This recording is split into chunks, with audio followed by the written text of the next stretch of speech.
पहले वेनेजुएला पर नियंत्रण और फिर ईरान पर नियंत्रण के लिए रण। ट्रंप की अमेरिका फर्स्ट नीति ने ऐसा समीकरण बदला कि यह नीति अमेरिका के ही गले की फांस बन गई। अब स्थिति यह है कि अमेरिका का सुपर पावर का गुरूर दांव पर लगा है। दो ध्रुवीय दुनिया कई ध्रुवों में बंटने की तरफ आगे बढ़ रही है और जिन सहयोगियों के साथ अमेरिका सुपर पावर का ताज अपने सिर पर रखता है, वही देश अब अमेरिका से किनारा करने लगे। लेकिन इस स्थिति में एक खतरा बढ़ गया है। वो खतरा है विश्व युद्ध का। आखिर कैसे बने ये हालात, आइए आपको इस रिपोर्ट में दिखाता हूं। और ईरान जंग के पहले दिन supreme leader Ayatollah Ali Khamenei की मौत हो गई थी। इसके 78 दिन बाद खामनेई परिवार के एक करीबी ने बड़ा दावा किया है, जिसके मुताबिक ईरानी अधिकारियों को यकीन दिलाया गया था कि अमेरिका ईरान पर हमला नहीं करने वाला है। और यही वजह है कि खामनेई अंडरग्राउंड बंकर से बाहर आए और अमेरिकी एयर स्ट्राइक में उनकी मौत हो गई। अब सवाल उठ रहे हैं कि क्या छल से आयतुल्लाह अली खामनेई की हत्या की गई? क्या ट्रंप ने ईरान को धोखे में रखकर एयर स्ट्राइक की? आइए आपको इस रिपोर्ट में दिखाता हूं।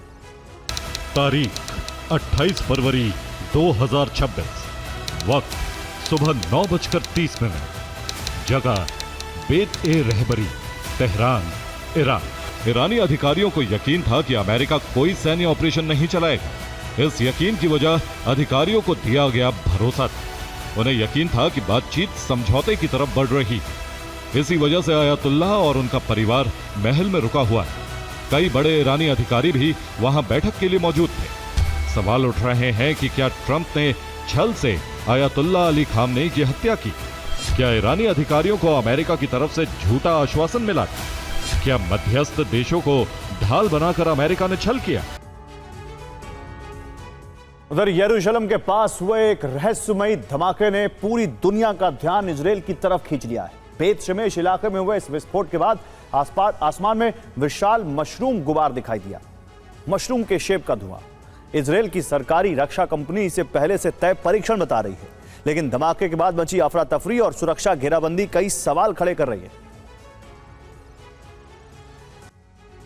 और रूस यूक्रेन के बीच हमलों का सिलसिला जारी है। यूक्रेन ने एक बार फिर रूस की राजधानी को टारगेट किया है। एयर डिफेंस को नाकाम करने के लिए यूक्रेन ने अपनी ड्रोन शक्ति का इस्तेमाल किया और बेहद कम समय में 100 से अधिक ड्रोन से ज्यादा हमले किए गए। ज्यादातर ड्रोन का लक्ष्य मॉस्को में मौजूद अलग अलग ठिकाने थे। दावा है कि एक ड्रोन मॉस्को एयरपोर्ट से टकराने में भी कामयाब रहा और इसके अलावा भी मॉस्को में कई जगहों पर विस्फोट की खबर है। यूक्रेन ने रूस के इंटरनेशनल एयरपोर्ट को टारगेट किया।